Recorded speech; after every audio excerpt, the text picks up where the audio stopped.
Thank you, Mr. Minister. I'm Amoy, a press officer of the Iranian Embassy. Thank you for Sosakova Peace Foundation to follow up the peace issue regarding to the Middle East. I hope that this session can help to the peace.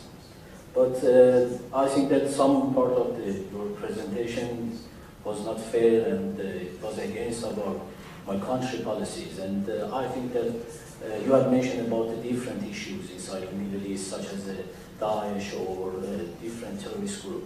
But I think that you should mention the two different other issues. One is related to the ideology of the terrorist group. You should know that most of these groups are ideologized by some radical thoughts that most come from your country. Another issue is related to the democratic trends. You mentioned that in some countries there are some terrorist groups that are just 50,000. Why do you let to the people of the Yemen to make a fair election under cover of the United Nations? Or in Syria, you are talking such as a person that you can make that this person is legitimized and this person is not. I think that it is not our duties. We should refer to the international law, and it's better for us to solve the problem of the region by this sort of debate. Thank you very much. I think when we look at terrorism and when we look at sectarianism, it started with the Khomeini Revolution in 1979. Iran proclaimed a Shia state based on the Twelver concept and Wilayat al-Faqih. Iran argued that it was responsible for every Shia in the Middle East. This is what lit the sectarian fire in our region. We had Sunnis, we had Shia, we had Ismailis, we had Druze, we had Kurds. But there was no sectarianism. This provoked a negative reaction among conservative Sunnis, and this is what unleashed sectarianism. Iran established the first sectarian terrorist organization in the Middle East called Hezbollah. Hezbollah proceeded through suicide attacks to blow up embassies, kill people, and try to take over a country. There's nothing democratic about it.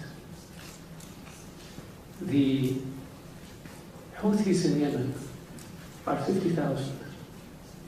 We in the Gulf came up with the Gulf Initiative, which led to the national dialogues in Yemen, which called for a democratic transition in Yemen, which the Houthis undid by attacking from Sa'da to Amman, took over Sana'a, took over government institutions, and imposed their will by force, by weapons supplied by Iran. There's nothing democratic about this. When we look at the ideology